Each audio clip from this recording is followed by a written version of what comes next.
صحابہ نے حضرت حسین کے ساتھ نبی کریم صلی اللہ علیہ وسلم کی محبت کو ملاحظہ کیا تھا، چنانچہ ہر صحابی کے دل میں حضرت حسین رضی اللہ تعالی عنہ کے لیے محبت اور عقیدت کے جذبات تھے۔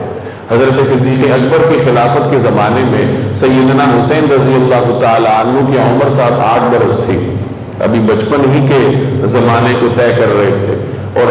ایک روایت میں آتا ہے کہ ایک مرتبہ طیلسان سے قیمتی چادریں آئیں تو حضرت ابوبکر صدیق نے حضرات حسنین کریمین حضرت حسن اور حضرت حسین کو بلایا اور وہ چادریں انہیں عطا فرمائیں۔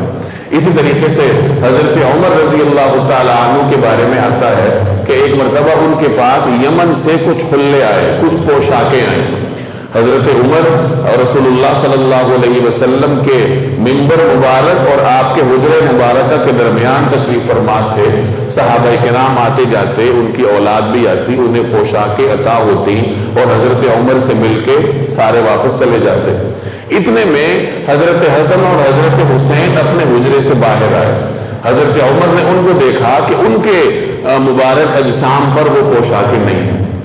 تو حضرت عمر غمگین ہوئے اور آپ نے باقاعدہ یمن کے حکمران کو یا اس پوشاکوں کو بھیجنے والے کو دوبارہ اطلاع بھیجی کہ 2 مزید عمدہ قسم کی پوشاکیں بھجواؤ۔ اور جب 2 مزید پوشاکیں حضرت عمر کے پاس آئی تو حضرت عمر نے حضرت حسن اور حضرت حسین کو بلایا، انہیں وہ پوشاکیں پہنائیں اور پھر یہ جملہ ارشاد فرمایا، الآن طابت نفسی، کہ اب میرا دل ٹھنڈا ہوا ہے کہ میں نے رسول اللہ صلی اللہ علیہ وسلم کے نواسوں کے جسم پر یہ قیمتی پوشاکیں دیکھی ہیں تو اب میرے کلیجے میں ٹھنڈک پڑی۔ اور بعض روایات میں آتا ہے کہ ان پوشاکوں میں حضرت حسن اور حضرت حسین کی شان کے مطابق کوئی پوشاک نہیں تھی، تو حضرت عمر نے ان کے لیے نئی پوشاکیں منگوائی۔ ایک اور روایت کا مفہوم ہے کہ ایک مرتبہ سیدنا عمر رضی اللہ تعالی عنہ اپنی خلافت کے زمانے میں منبر پر بیٹھ کر خطبہ ارشاد فرما رہے تھے۔ رسول اللہ صلی اللہ علیہ وسلم کے منبر پر تشریف فرما تھے، جو کہ خلیفۃ المسلمین تھے، خطبہ دے رہے تھے۔ حضرت حسین کے بچپن کا زمانہ تھا، وہ تشریف لائے اور حضرت عمر کے سامنے ہو کر کہنے لگے کہ میرے باپ کے منبر سے اترو اور اپنے باپ کے منبر پر جاؤ۔ تو حضرت عمر نے حضرت حسین کو اپنے ساتھ منبر پر بٹھایا اور ارشاد فرمایا کہ میرے باپ کا تو کوئی منبر نہیں تھا، اور اپنا خطبہ پورا کیا۔ خطبے کے بعد انہیں اپنے ساتھ لے گئے اور راستے میں بڑی محبت سے ان سے پوچھا کہ آپ کو کس نے یہ کہا تھا کہ عمر کے سامنے جا کر یہ کہو؟ تو حضرت حسین نے فرمایا کہ مجھے کسی نے نہیں کہا۔ حضرت عمر نے پھر ان سے ارشاد فرمایا کہ کبھی کبھار ہمارے پاس آیا کرو۔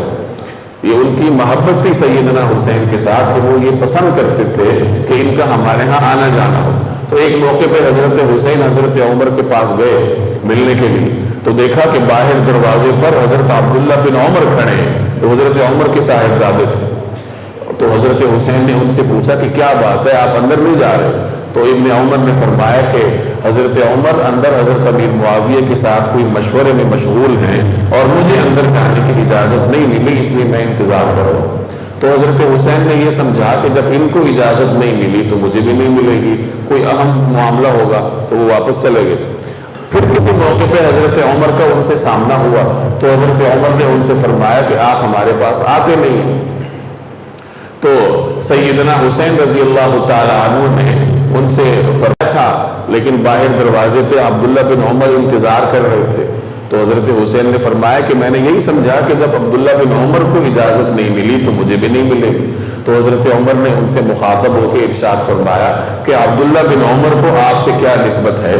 ہمیں جو کچھ اللہ نے دیا ہے وہ اللہ کے بعد آپ حضرات کی برکت سے ہمیں ملا ہے، یعنی آپ بغیر کسی روک ٹوک کے عمر کے پاس آ جا سکتے ہیں۔ حضرت عمر نے حضرت حسن اور حضرت حسین کا جب وظیفہ مقرر کرنا چاہا تو ان کا وظیفہ اتنا ہی مقرر کیا جتنا بدری صحابہ کا کیا تھا۔ حضرت عمر نے اپنے زمانے میں یہ درجہ بندی کی تھی کہ جو بڑے صحابہ تھے ان کا وظیفہ زیادہ مقرر کیا تھا، اور جو بعد میں مسلمان ہونے والے تھے، جو درجہ بندی میں بعد میں آتے تھے، ان کا وظیفہ کم مقرر کیا، اور جو چھوٹے صحابہ تھے یعنی جو حضور علیہ السلام کے زمانے میں ابھی بچپن میں تھے، ان کا وظیفہ سب سے کم تھا۔ اب عمر کے حساب سے حضرت حسن اور حضرت حسین کا شمار صغار صحابہ میں ہوتا ہے کہ کیونکہ حضور صلی اللہ علیہ وسلم کے دنیا سے پردہ فرمانے کے وقت ان حضرات کی عمریں 6 اور 7 برس تھی، لیکن جب وظیفہ مقرر کرنے کی باری آئی تو نبی کریم صلی اللہ علیہ وسلم کے ساتھ ان کے تعلق کی وجہ سے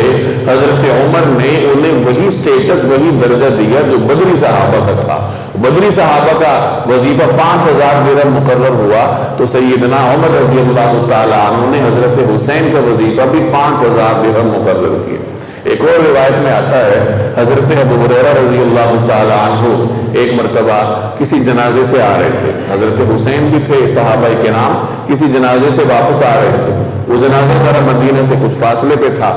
تو واپسی کے دوران سیدنا حسین آرام کرنے کے لیے ایک جگہ بیٹھ گئے، تو حضرت ابو ہریرہ نے اپنی چادر کے ذریعے حضرت حسین کے قدموں کو جھاڑنا شروع کیا۔ حالانکہ حضرت ابو ہریرہ عمر میں ان سے بڑے تھے، لیکن حضرت حسین کے قدموں سے گرد ہٹانی شروع کی، تو حضرت حسین نے انہیں روکا کہ یہ آپ کیا کر رہے ہیں؟ تو حضرت ابو ہریرہ نے فرمایا کہ مجھے یہ کرنے دیجئے،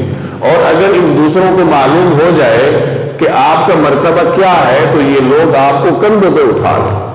حضرت ابو ہریرہ حضور علیہ السلام کے مستقل صحبت یافتہ تھے، اور آپ کی تربیت میں رہنے کی وجہ سے انہیں اندازہ تھا کہ اللہ جل جلالہ کے ہاں سیدنا حسین کا مقام اور مرتبہ کیا ہے۔ ایک اور روایت میں آتا ہے کہ ایک مرتبہ حضرت عبداللہ بن عباس رضی اللہ تعالیٰ عنہ نے حضرت حسین کے لیے سواری آگے کی، انہیں سواری پر بٹھایا۔ حضرت عبداللہ بن عباس بھی اہل بیت میں سے ہیں، حضور علیہ السلام کے چچا زاد بھائی ہیں، اور عمر میں بھی حضرت حسین سے بڑے تھے، تو کسی نے ان سے پوچھا کہ آپ تو ان سے عمر میں بڑے ہیں اور پھر آپ ان کی خدمت کر رہے ہیں؟ تو حضرت ابن عباس نے فرمایا کہ یہ اللہ کی دی ہوئی سعادت ہے، میں اس کو سعادت سمجھتا ہوں کہ میں نے ان کی خدمت کی۔ حضرت عمر بن عاص مشہور صحابی ہیں، ایک وقت میں وہ کسی وقت بیت اللہ کے سامنے سے گزرے تو حضرت حسین بھی وہاں موجود تھے، تو حضرت عمر بن عاص نے یہ جملہ ارشاد فرمایا کہ اس وقت آسمان والوں کے ہاں روئے زمین کی اگر کوئی مقدس ترین شخصیت ہے تو وہ یہ حضرت حسین ہے۔ یہ چند واقعات بطور نمونے کے میں نے نقل کیے کہ صحابہ کرام کے ماحول میں سیدنا حسین رضی اللہ تعالیٰ عنہ کی عظمت کا کیا عالم تھا، اور اللہ نے ہر صحابی کے دل میں سیدنا حسین رضی اللہ تعالیٰ عنہ کی کتنی محبت رکھی تھی۔ تو ان حضرات کے واقعات کو پڑھنے اور ان کی سیرت کو پڑھنے میں جہاں انسان کی خوش نصیبی ہے، وہاں یہ خوش نصیبی دوبالا ہو جائے گی اگر ان کی سیرت پہ عمل کیا جائے۔ جیسے میں نے عرض کیا کہ سخاوت، عبادات، علم و فضل یہ سیدنا حسین رضی اللہ تعالیٰ عنہ کے نمایاں اوصاف تھے، تو ان کے نام لیوا ہونے کی حیثیت سے ہم سب کا فرض ہے کہ یہ اوصاف اپنے اندر پیدا کرنے کی کوشش کی جائے۔ اللہ جل جلالہ عمل کرنے کی توفیق دے۔ وما علینا الا البلاغ۔